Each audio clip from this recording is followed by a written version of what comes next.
So we're talking about like the trade-off with the building the muscle and then the lack of mobility, and how the muscle is bigger and stronger, but it's tighter and it's harder to get that full range of motion to get a good powerful throw through. Yeah, definitely. I found that the power wasn't an issue. It was just that top end velocity that I wasn't able to find, and also the positioning with having a lot more muscle mass. I'm not naturally a big guy, but I think I was competing at around 95 kilo, around that sort of weight. Whereas now I'm about 88, and I don't really think I need to be any heavier than that. 95 to 88. So over here, we don't use the metric too much. So 95 kilogram to pounds. Yeah, that must be 210. What was that? Sorry? About 210 for pounds. About 210, yeah. You said you're 88 now? Yeah. So that's about 195, 194.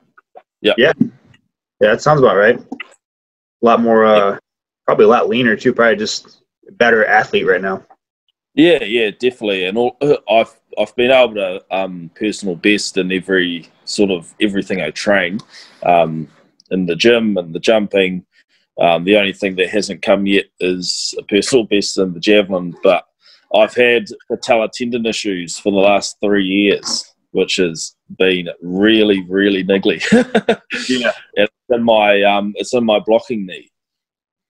Oh, and yeah. So it's like a confidence barrier for me when it does play up. Your body sort of goes into that protective state. Yeah, Protect that knee, and by protecting it with our sport, that knee buckles, and that buckling makes it worse. Any kind of lack of confidence in that too is going to slow you down. Oh, dude, seriously, yeah. and yeah, your technical model goes out the door when that happens. Yeah. Start thinking too much, and you just forget to just be an athlete. Exactly. And when you can't train much on your knee, you almost lose your identity, as an athlete. Yeah. You can't do much really. Like when I say flare up, when it flares up, it's that inflammation of the tendon, and you just have to let it settle down, which can take anywhere from 12 hours through to 3 or 4 days, depending on how bad it is. Well, then it's just in the back of your head. So you're thinking about that, so you're not really getting a good, powerful block because you're just resisting that just a little bit. Yeah, then you become a very upper body dominant thrower, and it's a full body movement. It starts from the ground, it starts from your feet, and then all that energy and power transitions through the body. You can't just muscle it. Oh yeah. So, I mean, yeah. So far. To get that PR you're trying to get, you have to get those hips involved. Yeah, like I've got a very, very big standing throw, but a standing throw doesn't mean anything. Right. Like it's something you can even train for. You can do a technique. There's a technique for it that makes it go further. It doesn't transition at all into the runway, throwing off any sort of momentum. So what's like your typical weight room workout look like right now? Typical weight. I'm doing a few more sort of trap bars. So the pulling stuff, I generally stick to trap bar deadlifts and clean pulls because I prefer not to actually catch a clean, just to save the elbows. Doesn't really do anything more for the exercise. Yeah, it's pretty basic, man. Like I do pullovers a couple times a week. I'll do bench press once a week, if that. Just it's not. Yes, it's just to keep general strength around those areas. I do a pull up once a week, and I'll squat once a week. Sure. And then Yeah, and then yeah. So it's all just super basic lifts. It's nothing fancy. Sure. And then the fancy stuff I do is, I wouldn't say fancy, but the one that you can keep the body guessing and changed up is the gymnastics side of things. Oh yeah. And I play around with isometrics quite a lot. Different sort of isometrics, trying to hit different muscle groups with those. And yeah, just try and be a bit creative with that side of things.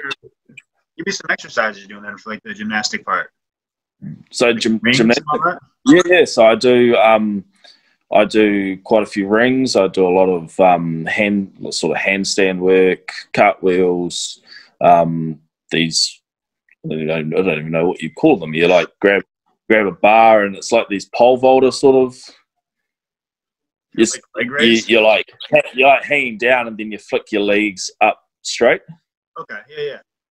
Yeah. And then on the way down, you try and keep your body dead straight the whole way down. I don't know what the technical term for it is. That's fun too. Like it's an athletic movement. It's not just a bodybuilding movement. Yeah, you're actually trying to accomplish your body weight, or yeah, it's pretty cool.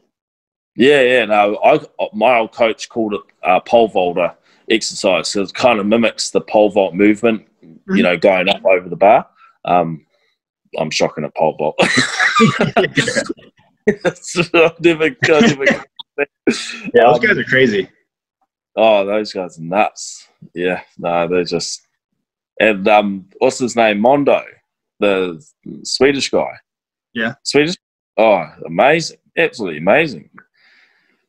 Yeah, just watching those guys clear. Watching him compete, it's like, wow, this kid's a freak. Oh, yeah. You have to be a little bit off to go stick a pole in the ground and go. I loved watching his video of how he started as a kid. Yeah. And he had all the set up in the backyard. I love that sort of stuff. Oh yeah. Yeah, that's pretty neat. Yeah. Back to gymnastics, another one I do a lot of is sort of core work. So a lot of the dragon flags. You know what those are? So dragon flags? Dragon flag. It's kind of that one. You can either do it on a bench, you can do it on the ground, but you're holding on to something behind you, and you lift your body up so it's straight. Oh yeah. And you're just lowering it down. Yeah. Things like I used to have a gymnastics coach when I first moved from my hometown up to Hamilton here in New Zealand, and she gave us a whole lot of core workouts with that. So a lot of dish sort of routine, sort of front supports on rings, and then you can put weights on your back. So it's kind of shoulder stabilization and core. But yeah, that's generally the gist of what I do on my gymnastic sessions. Do you do any like medicine ball throws? Oh, I've tripled the amount of medicine ball throwing I do from what I was doing with my old coach, and so I do 3 heavy weeks and then a light week. So on the heavy weeks I'll use a 6 kilo medicine ball, and in my light weeks I'll use a 3 just for velocity stuff, and I'll only do it once a week. But yeah, there's a lot of rotational stuff, a lot of overhead throwing, and I'll do ball throwing once a week at the moment. Like javelin throwing? Yeah. So I tend to, what I have been doing with my ball throwing is I'll pyramid the weights. So I'll go from an 800 gram to a 1 kilo to 1.2 kilo to 1.5 kilo and then back down. It seems to be working quite well. And as you work up in weight, you're still trying to match that distance that you're throwing, but you're throwing it harder because I go into a cage, so there's no concept. Oh, okay. Yeah, so the distance component to it's taken out, because obviously as throwers, when you see how far something goes, your mind can go straight to the outcome rather than what's happening. That makes sense. Before the flight. So I prefer I would have balls to- into. Yeah, I prefer to throw the balls into a cage or into something, and then you don't actually have to go and pick them up too. Yeah, it's true. You don't want to do too much cardio. But yeah, with the 1.5 kilo, that's more standing / a 3-step, and then the lighter the ball gets, the more momentum you build through the run up, Okay. and then the closer we get towards the season, I'm actually going to look to bring in sort of maybe a 7-step 400 gram ball and test that off the run up. So that's for that absolute top end velocity work, and I'll test that off a 5 or a 7-step. I've got my goal at going 110 meters, which I don't know what that is in feet. 340 feet, maybe. See, we'll get to the bigger. I'm used to that for like jav. Like jav, I was used to the meters because you have that knowledge. But you go from high school here, it's all feet and inches, and you get to college, it goes back to meters, and you start to remember one way and then not the other again. Yeah. I just remember seeing like when I watch anything in the States, they always like the measurements in feet. Mm-hmm. I always like to be different, I guess. Yeah. So now, what is that in feet? Yeah, I think it would be roughly that 3 times. Yeah. Yeah, exactly. So when you're talking about med ball throws, medicine balls, are you actually throwing them like a javelin? No, sorry. So I say, so the heavy ball is the one you hold in one hand, so I call that a heavy ball, and then medicine ball is the 2-handed one. Yeah. So that's when you'd be doing more like a. Yeah. So that's the rotation stuff. Rotational overhead. There's heaps of them. I can flip them through if you want. Worrying less about like the exact javelin technique, but just the general throwing movement. Yeah, it's just general power. It's just money in the bank. What I call it. But yeah. I mean it's a great resistance training variation to it. What was that? Sorry. It's just a great variation to build all the muscles without putting all that torque on the shoulder too. Oh, it's the most specific power you can build for our event. Well, any javelin, hammer, discus, shot put, like all those, like they all start at the hips, so you need to be able to throw from the hips. Oh, exactly. So I started on a 4 kilo, and then when that became too easy, progressed to the 5, and then when that became too easy, I've progressed to the 6, and I won't go any heavier than that because I still want to have some component of velocity to it. You don't want to just be muscling it. Yeah, you don't want to just be heaving it and not actually working it. And especially like some of the overhead stuff, it becomes more risky the heavier it gets, and you don't want to have too much risk. And like you said, what you're missing was that explosiveness anyway. So there's no sense going back to trying to move something too heavy because you still want to have that power at the end. Yeah, exactly. Snap it out there. That's why I love putting it back in a light week to 3 kilos, which is half the weight, and you can just absolutely just rip it. And that helps your confidence so much too. Oh, it does. You feel great. Absolutely hammering this wall with this 3 kilo, and you feel great. So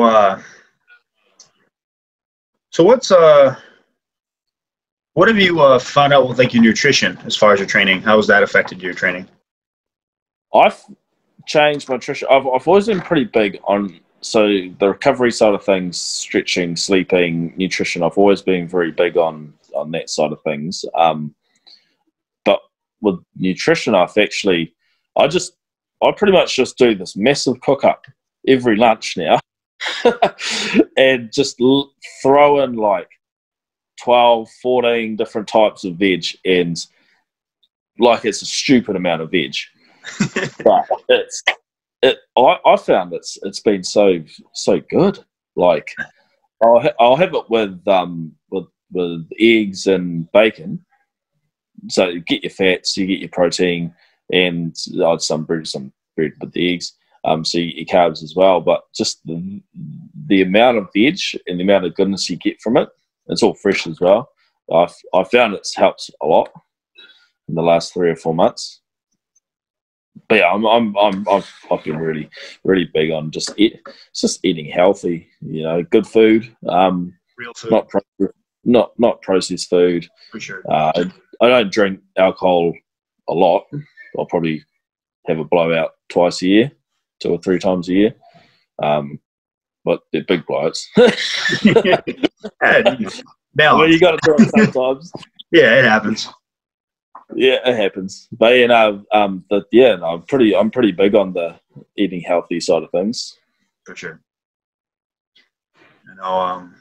That's huge. Like you said, for recovery. If you're especially if you're drinking too much, like you stop that recovery process, and your body just gets beaten up. So that's something that's big if you want to really take the step to, perfect your craft. You can't do it. And it's the 4 o'clock in the morning.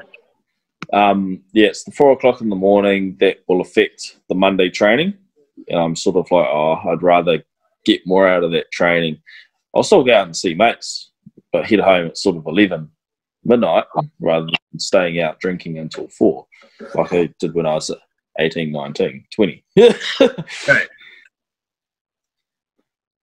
So what's a highlight from your career as a Olympic athlete here?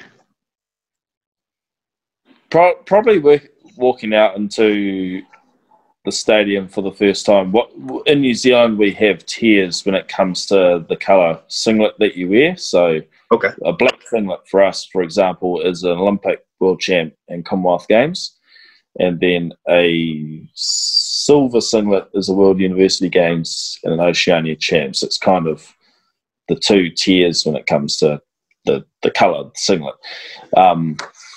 So yeah, definitely wearing that black singlet for the first time, which was London 2017. Which actually 2017 was my best season I've ever had. Yeah, just literally walking out into the stadium with 70,000 people, and like Thomas walked out having a yarn with Thomas Roller, competing with these guys, the best of the best, and that was probably the most special moment, and breaking the 80-meter barrier for the first time. That'd be awesome. I was always excited in college when we had more than 50 fans. Yeah. So that would be crazy. Oh, and the crowd just loved the athletics. Like, it wasn't a crowd that was quiet. They were very loud. And that just, that's got to help you hit those PRs too, having all that energy. Oh. And it was actually fun. It was just incredible what happened. Would have been about a month and a half, maybe 6 weeks afterwards, 5 to 6 weeks afterwards, at World University Games. I don't know whether you watched the highlights or anything of those World University Games 2017, but the Type A guy and Andreas Hoffman both went over 91 meters in the same competition. Wow. And I was in that final with them, and it was just unbelievable watching. Crazy. This. Yeah. I'm pretty sure the Type A guy would have been only 5 weeks beforehand. He got maybe a meter or 2 ahead of me at World Champs. Uh-huh. And then he threw 91 at the World University Games. I think I went 76 mid. I didn't have very good competition. 76 mid. He might have gone 77, 78. And then 5 weeks later, he just absolutely blast this 91 meter throw. I'm like, wow. He must have switched over to the lighter for a week or two. That the winds, to be fair, that we had in that stadium really complimented his throwing, because he just launches it vertically so high. Oh yeah. And so it had this amazing carry with it. Yeah, he's a pretty spectacular thrower, to be fair. Yeah. I mean, that sounds pretty spectacular. Yeah, just the way that he, what am I trying to say? The way that he just creates, the way he throws, it's just amazing. Separation and everything. I plug my computer in, so that doesn't. Yeah.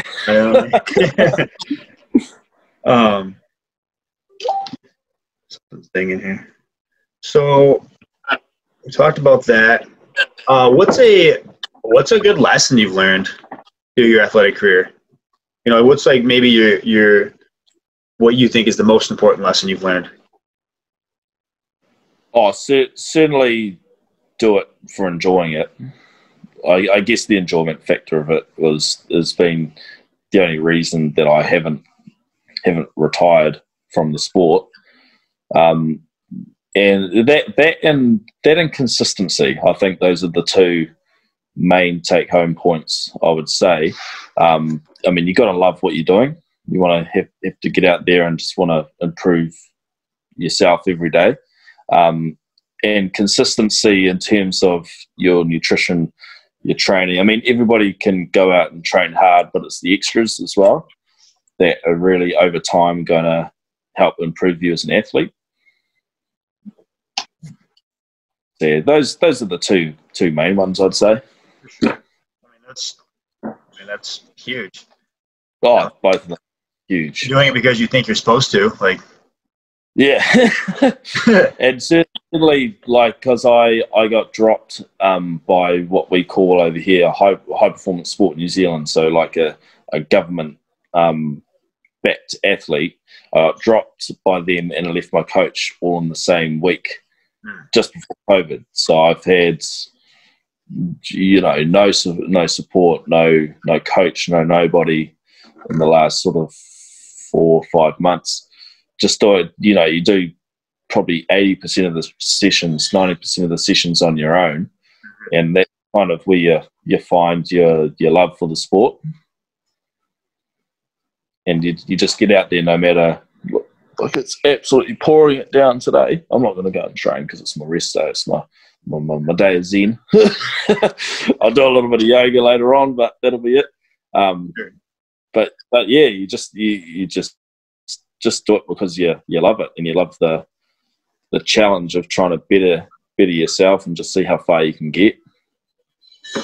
Yeah, it's a pretty good feeling to be testing yourself like that, to actually try to find your limits. You know, see what you can actually do. And certainly, like your character with being able to overcome setbacks is, man, it just translates directly into every other aspect of your life. You know, if you just keep persisting, keep coming back, and you just learn from it. You learn from, if you get an injury, you're like, okay, I've overdone something there. There's a reason why the body broke down. Let's make that stronger so it doesn't happen again. And it's just you're just forever learning, you know, about yourself and about your body. And it's pretty cool. I mean, it's cool. And then, you know, I've had my fair share of injuries, and you find out two things. It comes with the territory. I mean, when you're putting your body under that much stress, it breaks. Like, it's there's no athlete, no javelin thrower that comes through their career with no injury. Yeah, you talk to any javelin thrower, there'll be an elbow, there'll be a shoulder, there'll be a knee, there'll be a back, there'll be something that goes. Yeah. And then you find out too, like maybe I was overdoing something, maybe my technique isn't as good as I thought it was. So you have patience there trying to figure out what you're doing wrong, and you have to be, you know, proactive and work to fix that, but you still have to be aware that it takes time, and it just teaches you to be, you know, disciplined with the process. Oh yeah, definitely, and being able to take a step back when things aren't going right that's a biggie, rather than just trying to go full gas all the time. Take a step back, figure it out, and just be patient with it. For sure. Now, Ben, I think we're getting close to the end here. I work with young athletes. I coach high school track up here too, in Michigan. What's like one, other than your lessons of consistency and enjoyment there? What's one tip you'd give a young athlete looking to further their career in athletics? I would say don't get caught up too much on your performance through your teenage years. I didn't make a big team or anything until I was in my almost mid-20s. I started when I was 16, 17, throwing sort of 50. I think I threw 65 when I was 17. Yeah, I was never a world junior champion. I didn't go to world juniors or anything like that. But when you develop more, when you get into your 20s and you add in consistency and hard work and everything like that, that's where the results will come. Just get out there and enjoy the sport. Obviously, work hard, but don't. There are people out there that hit puberty, hit their absolute peak when they are like 19, 20. Don't get too caught up on that. Just go out there and just enjoy it, and work hard and be consistent, and then you will eventually get to your goals. Just trust that process. Yeah, man. Alrighty, Ben. Anything else you want to close with? Are you feeling pretty good? Yeah, no, I've thoroughly enjoyed it. I'm glad to get you on here. I haven't talked to you since back when I was throwing in college. Way back when I was like 5 years ago. Yeah, that's pretty cool to actually put a face to the name now and get a chance to talk to you. Yeah, man. Nah, hopefully things open up soon so everybody can start competing a bit more and start traveling. I'm looking to come over to the States at some point and come and do some throwing over there. I just gotta, it's like every athlete, I'm just trying to figure out how best to strengthen up this tendon and just get that confidence back. That's the whole challenge of it. Yeah, it's gonna take maybe even some single leg training, leg training, quad. I've done so much stuff on it. That's why when it flared up about a week ago, I was like, really? Really? Like, I've had 3-4 months. I've been able to do all my jumping, all my compressive loading, everything, and jump and lift really, really well. And it was the jump from my training throws to we had a little competition, to a little competition throw, and it didn't handle that because I've just gone so much faster on the runway, and the technique fell to pieces at the end. For sure. I've been hearing a lot more and more about training like eccentric jumps. Eccentric jumps? Yeah. So actually, jumping and working on the landing more than the jump. Yeah. So that's something that might be interesting. Getting on like a almost like a jump and stick in a way. Yeah. Yeah. So like stepping off a box and working on landing versus trying to jump onto the box. Yeah. Something we did some of that when I was in college, and at the time I thought it was a waste of time because I wanted to just go long jump. And I ended up hitting a PR that season, so I guess there's something to it. Yeah. No, my old weight trainer used to give us some of those to do. They called it the drop jump with a stick. Okay. Angus Ross is his name. I'm not sure whether you've heard of him, but he does all of Tom Walsh's strength and conditioning. Really smart guy. Oh yeah, I mean, problem was he's under high performance sport. I got kicked out of the system. But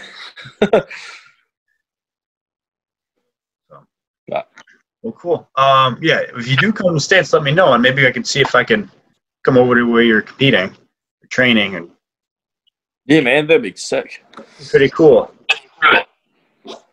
Alrighty, Ben, I'm gonna let you go now. I've kept you for quite a while here. No, you're all right, man. It's on. It's a Saturday, so I've got my day of rest, and I'm editing a whole lot of videos I did for a client yesterday. So that should be a nice chill day. Awesome. Alrighty, man. Well, it was a pleasure having you on here. Pleasure talking. And I'll send you a link once I get this uploaded. I'm gonna have it on my Duff Fitness Radio podcast and on my YouTube channel. Sounds good, man. Cool. Alrighty, Ben. You have a good one. Enjoy your day. I forgot it's morning for you. You too. My day's wrapping up over here. Oh man, this is a shocker of a day. Oh yeah. I'm glad I'm inside. Yeah, no, it's nice out here, so I'm gonna go out and enjoy the rest of the afternoon. Hey, enjoy it, man. All right, have a good one, Ben. You too. Catch you later, bro. See ya. See ya.